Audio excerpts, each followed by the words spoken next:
ফিরদৌস শামীম তিনিও আমাদের সঙ্গে রয়েছেন, একবার আমরা তার কাছেও যাওয়ার চেষ্টা করব।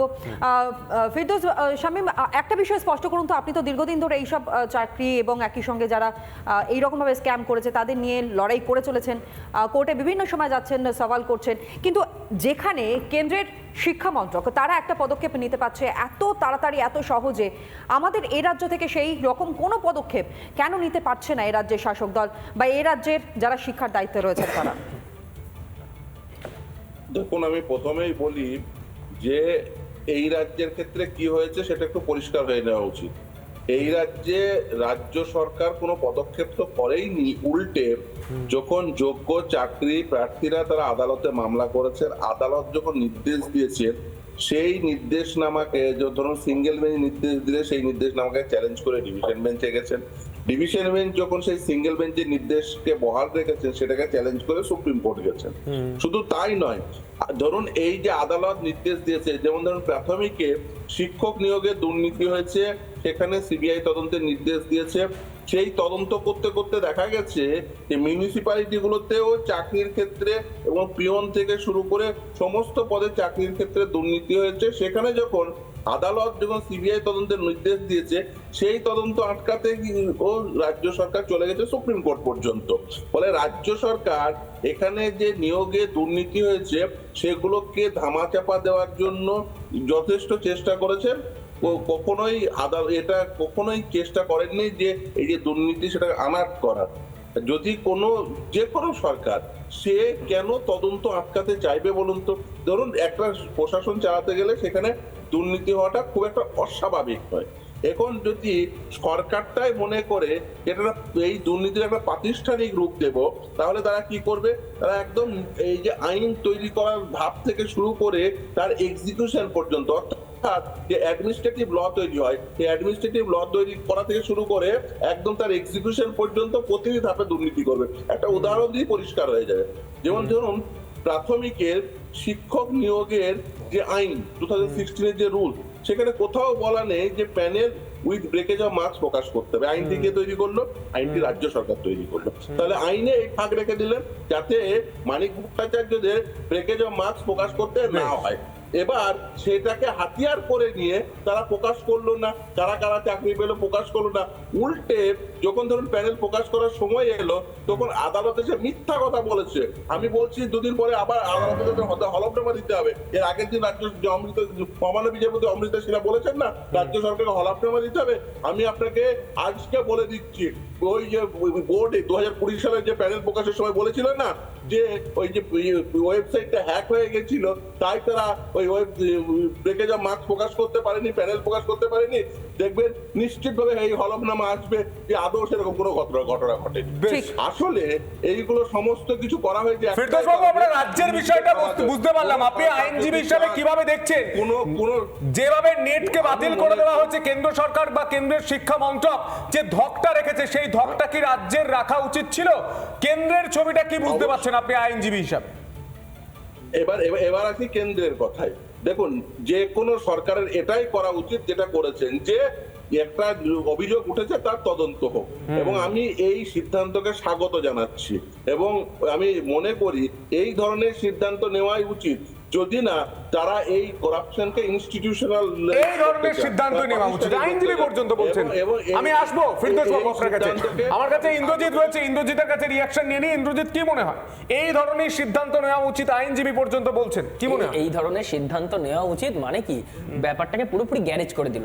সিবিআই কি? সিবিআই হচ্ছে কেন্দ্রীয় সংস্থা।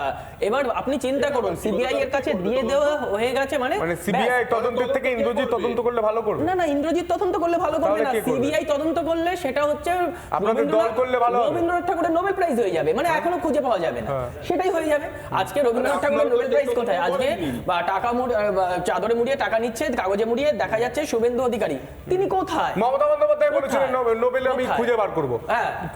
আমি আজকের যে ডিবেট পয়েন্ট আমি পরিষ্কার করে দিতে চাই, আমি পরিষ্কার করে দিতে চাই, রিপাবলিক বাংলা একটাই প্রশ্ন করবে মানুষের স্বার্থে। সে নিট হোক, নেট হোক, রেল হোক, মানুষের স্বার্থে রিপাবলিক বাংলা যেমন কেন্দ্রের বিরুদ্ধে প্রশ্ন করে, ঠিক সেরকমই রাজ্যের বিরুদ্ধেও আমরা প্রশ্ন করব। যে কেন একাধিক অভিযোগ উঠে আসে এসএসসি থেকে শুরু করে টেট থেকে শুরু করে গ্রুপ সি গ্রুপ ডি এত দুর্নীতির পর আপনারা বলছেন কেন একাধিক প্রশ্ন উঠে আসে নিটের বিরুদ্ধে সেই আমরা প্রশ্ন করেছি তো করুন আমরা প্রশ্ন করেছি আপনি গুলিয়ে নেওয়ার চেষ্টা করবেন না ইন্দ্রজিৎ সাধারণ মানুষ দেখছে আমরা নিট নিয়ে প্রশ্ন করেছি নেট নিয়ে প্রশ্ন করেছি রেল নিয়ে প্রশ্ন করেছি করব সেটা মানুষের স্বার্থে সেরকমই এসএসসি নিয়ে টেট নিয়ে গ্রুপ ডি গ্রুপ সি নিয়ে প্রশ্ন করব আপনাদের ঢক রয়েছে আপনারা একটা পরীক্ষা বাতিল করতে পারছেন কিন্তু সেটা করতে পারছেন আপনারা ভাবছেন যে সিবিআই কে দিয়ে বিশাল বড় মহৎ কাজ করে ফেলেছে কিচ্ছু মহৎ কাজ করেনি না কোনো মহৎ কাজ করেনি এটা মনিকা জোন্দার কাছে আসবো মনিকা জোন্দার কি বলেন একটা চেষ্টা করছে মনিকা জোন্দার কি বলেন একটা বিষয় যে পরিষ্কার ওর কথা আমি অনুযায়ী ধরেই নিলাম যে সিবিআই তদন্ত ডিলে করছে পরীক্ষাটা তো ক্যান্সেল হয়েছে যারা প্রশ্ন বিক্রি করে বা এই যে অ্যানোমালিটা তৈরি হয়েছে যারা করে আরে ভাই তোমাদের মুখে মানা এই কথাটা একদম হবে কেন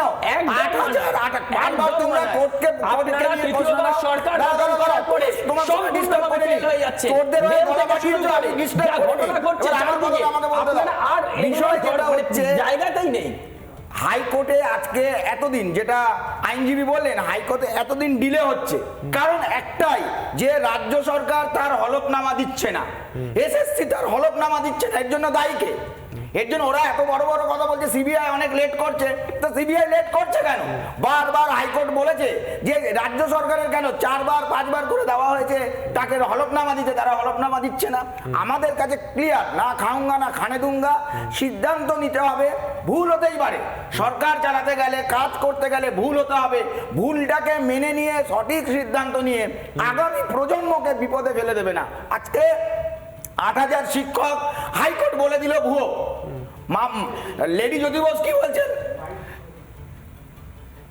বোস কি বলছেন যে না এটা করা যাবে না আমি তাদের মাইনে দেবো তাদের ক্যান্সেলেশন হবে না সুতরাং বারবার ক্ষেত্রে আমরা দেখতে পাচ্ছি যেন ইসের কথা নয় ফাঁকের কথা নয় হকের কথা বলছে চোরদের হকের কথা বলার জন্য যেন মাননীয় এখানে দাঁড়িয়ে রয়েছেন তার বিরুদ্ধে না প্রশ্নটা তো এই একটা জায়গাতেই উঠে আসছে কেন্দ্র যদি পারে তাহলে রাজ্য পারবে না কেন ফিরদৌস বাবু তো আমাদের সঙ্গে রয়েছেন এখান থেকে একটুখানি স্পষ্ট করবো আপনার কাছ থেকে এই যে অভিযোগগুলো সামনে আসছে প্রথমত একটা শ্রেণী যারা বলছেন যে প্রশ্নপত্র ফাঁস হয়েছে যে অভিযোগটা উঠে আসছে ইতিমধ্যে আমরা জানি বিহার থেকে বেশ কয়েকজনকে গ্রেফতারও করা হয়েছে এই অভিযোগের প্রেক্ষিতে যদি এইরকম কোনো স্টেপ কেন্দ্রের তরফ থেকে নেওয়া সম্ভব হয় তাহলে আমাদের রাজ্য কেন পিছিয়ে রয়েছে যেখানে রাজ্যে বারংবার বলা হচ্ছে যে না এরা অন্যায়ের সঙ্গে আপোষ করে না জিরো টলারেন্সের নীতি নিয়ে নাকি এই রাজ্যের শাসক দল তৃণমূল কংগ্রেস চলে তাহলে এই ছবিটা একেবারে এইরকম একটা ভিন্ন ছবি কেন ধরা পড়বে কেন্দ্র এবং রাজ্যের মধ্যে দেখুন আপনি যদি রাজ্যের ক্ষেত্রে দেখেন তাহলে এখনো পর্যন্ত গ্রেপ্তার কে কে হয়েছে সেই লিস্টটা দিকে একবার তাকান তৃণমূল কংগ্রেসের নাম্বার 2 পার্থ চট্টোপাধ্যায় তিনি গ্রেপ্তার